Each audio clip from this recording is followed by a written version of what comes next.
With your kind attention a song I will thrill. All you must toil with the pick and the drill, and sweat for your bread in that hole in Oak Hill that goes down, down, down. When I was a boy, said my daddy to me, stay out of the mines, take my warning, said he, or with dust you'll be choked and a pauper you'll be broken down, down, down. But I went to Oak Hill and I asked for a job, a mule for to drive or a gangway to rob. The boss said, come out, Bill, and follow the mob that goes down, down, down.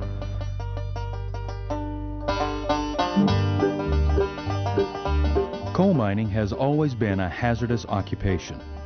From the beginnings of the industry, coal miners have faced dangers from roof falls, haulage equipment, machinery, explosions of gas and dust, blasting, fires, and floods.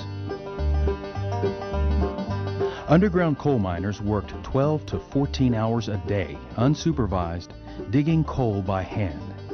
They supplied their own tools and powder. The miner would cut, drill, load, and shoot the coal with explosives. A good shot would drop about a ton of coal to the mine floor. The miner then separated rock and slate from the coal and loaded the clean coal by hand into mine cars. The cars were gathered into trips and transported to the surface.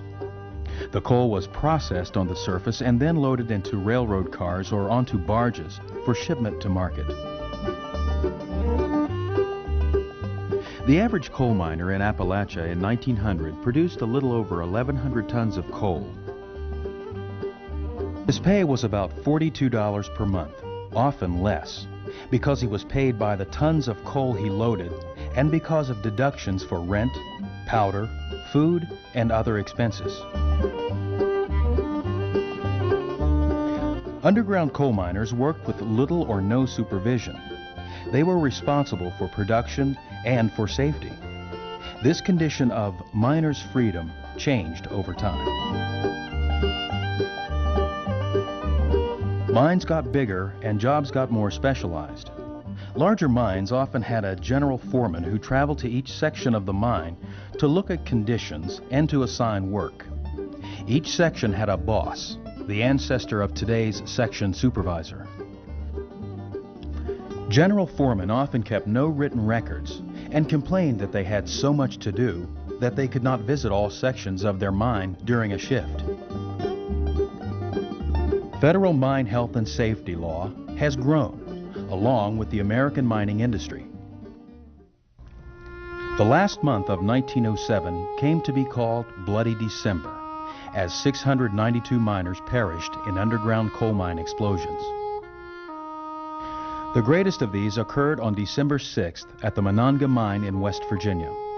The blast destroyed the mine's ventilation system, smashed equipment, caused mammoth roof falls, and killed 362 of the 367 men inside, the largest single death toll in a mine disaster in U.S. history. The loss of life in these disasters, especially because they occurred in what had been thought of as safe mines, directed national attention to coal mine explosions and produced an outcry for federal safety legislation. In 1910, Congress passed Public Law 719 to establish the Bureau of Mines. Joseph A. Holmes was the Bureau's first director. Much of the Bureau's efforts focused on finding ways to prevent coal mine explosions. Bureau personnel also conducted first aid and mine rescue training and provided assistance at accident sites. From the earliest days of mining, the search has continued to find ways to safely and efficiently mine ever larger amounts of coal. American mines began to mechanize after the development of the steam engine. Electricity began to be used in underground coal mines between 1880 and 1900. Early mining machines, such as undercutting machines and drills, duplicated the steps of hand loading. The big problem, however, was trying to find a way to rapidly load and move coal after it had been mined. By the 1920s, companies had developed combination cutting and loading machines. Conveyors, first used in 1902, rapidly found favor in underground coal mines. Other machines were developed to carry coal to the belt line. By the 1940s, mining engineers were seriously looking at machines that could combine cutting, loading, and transportation of coal. This was the continuous miner, and by 1948, machines were available that could cut coal from a seam at approximately 5 tons per minute. Continuous miners were widely adopted in the late 1950s and early 1960s.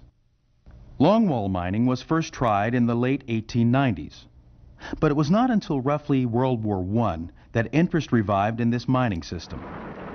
These machines had many of the same features of today's longwalls, only they were smaller. The first longwalls worked across a 42-foot panel. Today's longwalls work off a 1,000-foot or larger wide block of coal. Miners' jobs became even more specialized as mines mechanized. The workforce was divided into small crews, each one bossed by a section foreman who was responsible for all phases, mechanical and human, of coal production. Close supervision was the norm at many companies to ensure that miners did their job efficiently and there was steady, high-tonnage production. Mechanization presented new safety problems. Miners had no place to go if something went wrong. Victims were crushed or pinned between their machines and the mine roof or ribs. Some were hit or run over by their machines. Unguarded machine parts were dangerous. Illumination and ventilation were often inadequate, a problem that was made worse as the new machines liberated great amounts of dust and gas, which increased the chance of explosions or fires. There were also increased dangers from roof falls as working sections were widened to accommodate the mechanical equipment. Explosions at the Centralia No. 5 mine in 1947 and at the Orient No. 2 mine in 1952 killed 219 miners and led to the passage of the Federal Coal Mine Safety Act of 1952. This legislation gave increased responsibilities to federal mine inspectors. Farmington, West Virginia, November 20th, 1968. An explosion spread by coal dust and methane rips through 9 working sections on the west side of the mine. 78 miners die in the blast, and 21 survivors make their way to the surface. Recovery operations continue until mid-1978, and the mine is permanently sealed in November, leaving 19 victims buried inside.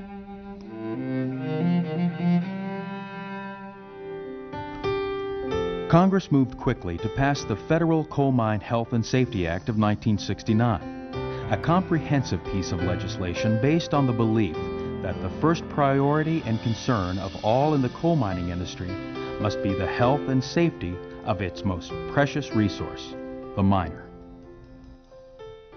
The Sunshine Mine, a metal-non-metal operation near Kellogg, Idaho, caught fire on May 2, 1972. Carbon monoxide and smoke killed 91 miners who were working inside. 81 others were evacuated from the mine, and 2 more men were rescued a week later. The Federal Mine Health and Safety Act of 1977 combined coal and metal-non-metal mine health and safety law into one piece of legislation, the law that is on the books today.